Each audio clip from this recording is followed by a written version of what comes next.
लाहौर के इलाके green town में मुबैना पुलिस मुकाबले में खातून और 4 मुबैना डाकू हलाक कर दिए गए हैं। एसएचओ और कांस्टेबल जख्मी हो गया है। इसी पर मजीद तफसीलात हासिल करेंगे। डॉन न्यूज के नुमाइंदे वसीम रियाज हमारे साथ मौजूद हैं। वसीम, पुलिस मुकाबले की मजीद क्या तफसीलात सामने आई हैं?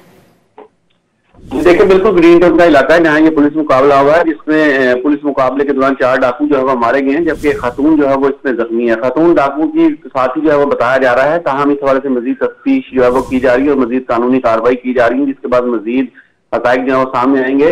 मारे जाने वाले डाकुओं के हवाले से बताया गया है कि डाकू जो है वो संगीन वारदातों में मुलविस है और पुलिस को जो है वो मतलूब थे। हलाक होने वाले डाकू बैंकों के बाहर शहरियों से वारदातें करते थे। ये इनके जो 3 साथी हैं वो वहां से फरार भी हुए हैं, जिनकी गिरफ्तारी के लिए मुख्तलिफ मुकामात पर नाकाबंदी की गई है और पुलिस का दावा है कि उनको भी जल्द गिरफ्तार कर लिया जाएगा।